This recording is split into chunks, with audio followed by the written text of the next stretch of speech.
Hey guys, so I have gotten a bunch of requests from people on various websites to do a walkthrough of my self-built, mega-sized square drop travel trailer. Um, so I'm going to do that, and I'm going to try to break it down into a few sections. One will be construction and materials, and then we'll talk about exterior and storage, and then we'll talk about systems and the livability on the inside. So without further ado, let's go ahead and get started with the outside. Okay, so first thing you'll notice is that it's got kind of reverse aerodynamics. That was a design choice that I kind of regret. If I had to do it all over again, I would have made it square. But dimensionally speaking, it is exactly 7 feet wide at the fenders. The box is just over 11 feet long, and the overall length is very close to 15 feet from the lock and roll hitch all the way back to the square tube bumper. I did all of everything myself with the exception of the welding. A buddy of mine is much handier with a welder than I am, and he buzzed it together. I guess we built the trailer frame itself in about 4 hours. I guess it took us to do it. It's all 3x2 square tubing and 2 inch angle iron, all 1/8 inch, and then the tongue section is 3/16 3 inch square tube, and that's exactly what the bumper is as well. I did have caps on the rear bumper, but they kept getting ripped off on rocks and trees. I do take this thing off road. It has suspension wise, it has the Timbren axleless suspension. It's the 3,500 pound suspension, and I put 5,400 pound spindles and brakes on it. So it'll have pretty good stopping power with the electric brakes, and use a Prodigy brake controller. The box itself is made from fiberglass sandwich panels that I built in my shop. I built a big table so I could do the layup, and it's fiberglass that I had built to spec, which is 2 millimeters thick, and then 1.5 inch high density closed cell foam insulation, and then another layer of the fiberglass, all sandwiched together with 2 layers of marine epoxy. And then the outer layer on the outside is 2 inch angle aluminum, and then there's flat bar 2 inch aluminum on the bottom where it attaches to the trailer frame. And that the whole structure is put together with VHB tape. There's, I don't know, um, 5,000 inches, I think, at this point, maybe 6,000 inches of VHB tape that are in the construction of this thing. And then for the stuff that I bought, the doors, windows, and the hatches are all Arctic Tern, and I went Arctic Tern for a couple of reasons. The first one was that they were available, and also that I could get the keys to all match. So I used one key for the hatches on both sides, and then the same key does the door. And this is their Wildlands security door, which is really cool because the door is the security part is actually the screen door.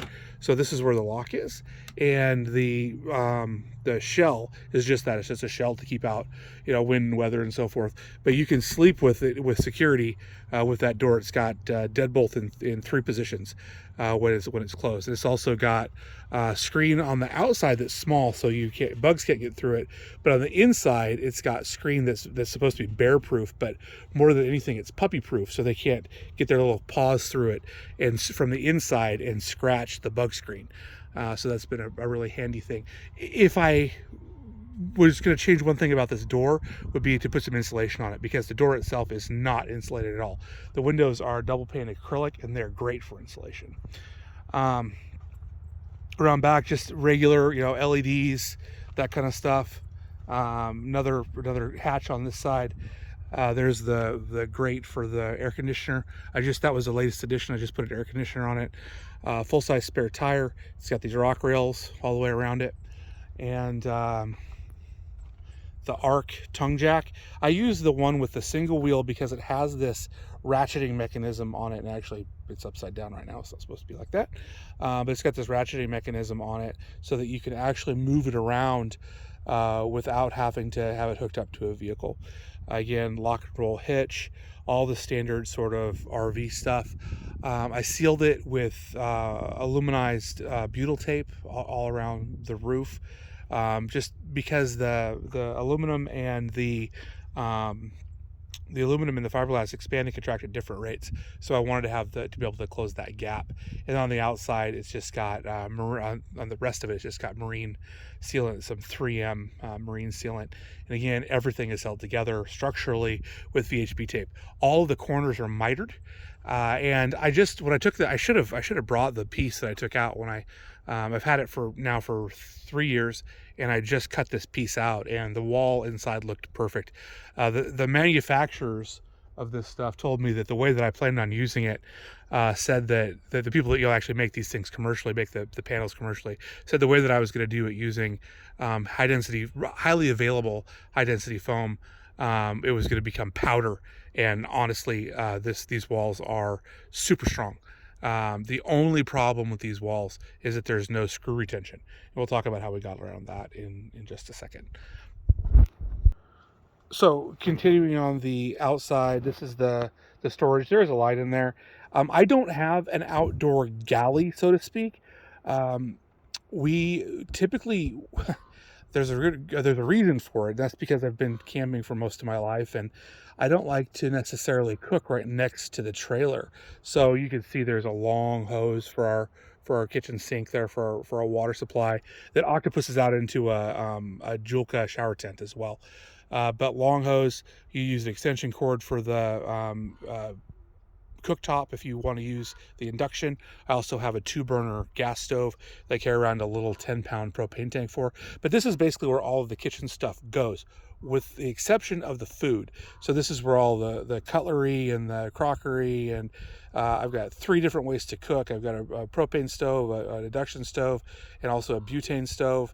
I also have a waffle maker and a sandwich maker. Inside you'll see there's a Nespresso machine and a milk foamer. I built this so that my wife would be comfortable. So there's a lot of storage. That storage goes to the middle, and then there are some utilities in the middle, but there's still room for storage in the middle. Most of that space is for things you don't use very often, because I'm sort of short and fat, so it's hard to get into that. So if we just go around to the other side, on this side is where I keep all of the like camping accessories. So the ladder is there, lawn chairs, the hose is there. This side goes all the way up to the front of the trailer, so that's where the shower tent and the awning live. I may put another picture or something of the awning, but it's just a standard awning that you can buy on Amazon. I didn't want anything attached because I do go off-road with this, and I didn't want it to get ripped off on a tree or a rock or something. But there's tons of storage, plenty of room for everything I need. I actually keep another table in here in addition to the 2x4 folding table that I always keep in the back of the Jeep. I put another table that's about 3 feet by 3 feet back here when we go on long trips. And we do go on long trips too. We'll talk about that later. Okay, so now we're going to jump into systems. This is probably a pretty good shot. You can see that I've got the Bullfinch shower and a bunch of solar and Starlink. I use this as a mobile office. We live on the road about 1/3 of the time. Some of that time we're in hotels and Airbnbs, but the vast majority of it we're in the trailer. Just to give you an example, this is the 30th night this year that I've spent in the trailer, and it's July, so there's not been 30 weekends, and I haven't taken any time off when we travel. During the day I work normal working hours using the Starlink, no problems at all. Got enough solar with that panel plus the 2 more that are on the roof. I have 640 watts of solar, and inside. It's actually inside this compartment here, but you can't really see it. I've got a 300 amp hour battery, a 3500 watt inverter, and a full RedArc RedVision system that charges everything up. Now, some of you, if you can do quick math, the Manager 30 RedArc system is only good for 30 amps, and I'm over paneled, right? Because 30 amps at 12 volts is something like 520 watts or something, and I've got 640 watts. Well, solar panels are not super efficient. They're all also cloudy days a lot, and the most that I think I've ever seen out of the solar panels is right at 30 amps, maybe a little bit under. But the over paneling is definitely the way to go. If you over panel and your charge controller only handles 30 watts, it'll just dump the rest of it as heat. It doesn't hurt them at all. If it gets way too far over panel, it'll blow a fuse, but I'm never going to have that issue with this setup. So again, plenty of juice.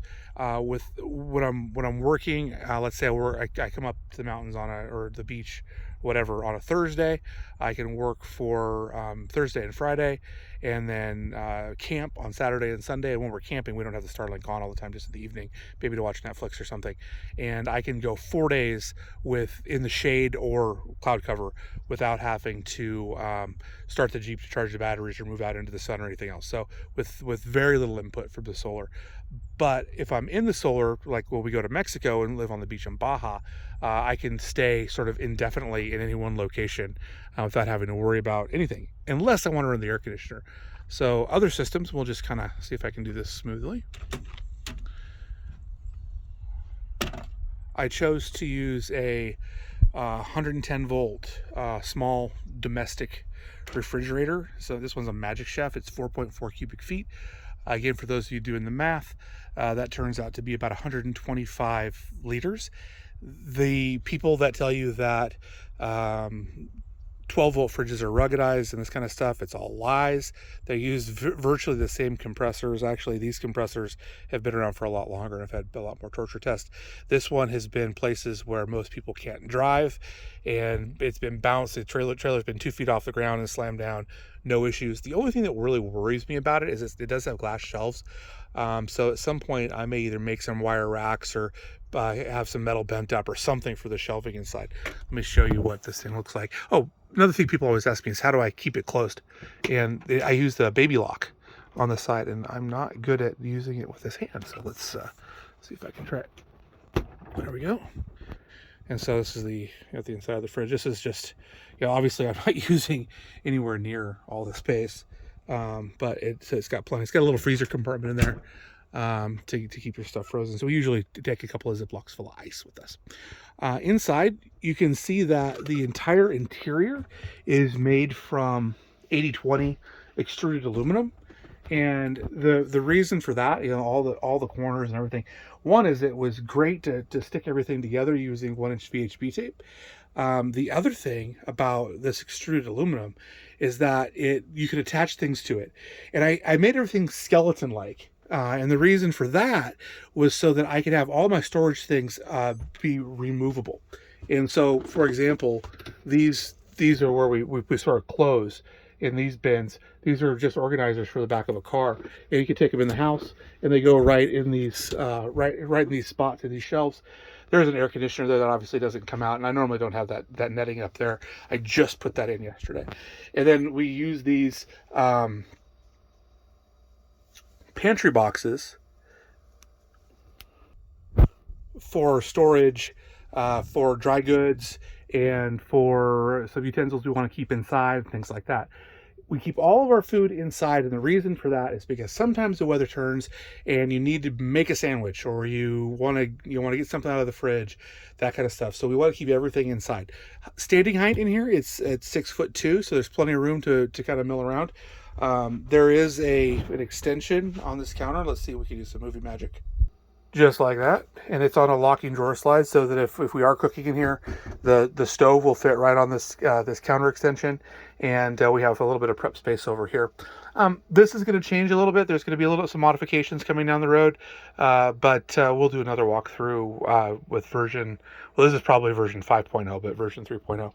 This is the Nespresso machine, and I put it up here using a bamboo shelf that I turned upside down that I got from Lowe's. And it actually works 100% perfectly. It stays up there with a piece of Velcro. Always there. Good stuff. Moving on, more internal systems. There's a MaxxAir fan. This is just a regular 4-speed MaxxAir fan. I didn't get the reversible one. It doesn't have rain sensors, none of that. I just wanted it to be utilitarian. It's worked great for 3 years. Zero issues with that. The flooring in the hallway here is just peel and stick vinyl. Over here where the table is, in the little dinette area, is a marine grade or outdoor grade carpet, and this is just a pedestal table. What I did is I got the biggest bamboo cutting board that they make and put a table pedestal on it and made it into a table. It travels with the table up, and then we use the table in inclement weather or after dark sometimes to play games and things like that. Okay, so 24-inch monitor, and what we do here is, since we've got Starlink, we could use a Chromecast, we could use whatever we want to watch TV. Actually, we can't use a Chromecast because Chromecast requires the TV to have audio, and this monitor doesn't have audio. So what we do is use a HDMI to USB-C cord and connect it to our phones and stream Netflix or whatever. I was one of those guys that said, nah, you don't ever want to have a TV in your camper. But now one of my very favorite things to do is late at night with my wife, with a nice cross breeze coming through and nobody's around, is to sit and watch an action adventure movie or something in here. We just use this little speaker. It's called the Wonder Boom for the sound, and it actually fills this place up with sound really easily. Moving over here, this is the bathroom. Underneath the counter there, like obviously the counter slides back. It's a Seahead composting toilet. That's going away. Don't recommend it. I don't recommend composting toilets at all. I don't like them. I don't like dealing with it. We're going to go with dry flush. A black tank is absolutely out of the question. Everything in this trailer has to be contained inside the box because I use it when it's extremely cold outside. Moving on over here, this is the bed. You've got an RV queen. If I didn't put the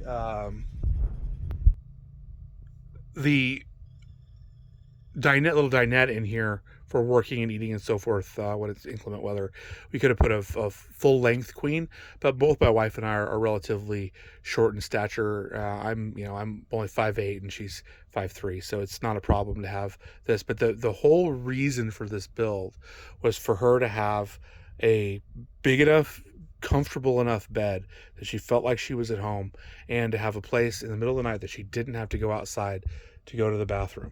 And from there, I made some of my own sort of needs and wants that have been built into the trailer as well. One thing to note before we step outside is it is bright in here. I purchased a dimmer for the lights in here, but there's only one of them is on right now, and when you turn all three of them on, it's like bright like a hospital. So we're gonna put a dimmer in. Also, future tripping just a little bit. The toilet, the new toilet, which as soon as I can save enough shekels and talk my wife into it, is going to be on drawer slides, and it'll probably come out underneath there. And this is going to become a little mini kitchenette with a sink. We already have something I forgot to mention: 30 gallons of water on board, electric water pump, a 12-volt water pump, and 2.5 gallons of electric hot water. That works really, really well. So I'm just going to plumb that over and put a sink and a countertop all the way across. Put some more shelving in so that we have room for some more of the items that end up on the floor, extra blankets, that kind of stuff, more pantry items, and then have room for a little gray water tank underneath for when we camp at national parks. National parks don't allow you, even if you're biodegradable, they don't allow you to put any water in the ground. So we're going to get a little 5 or 6 gallon gray water tank and put it right underneath the sink.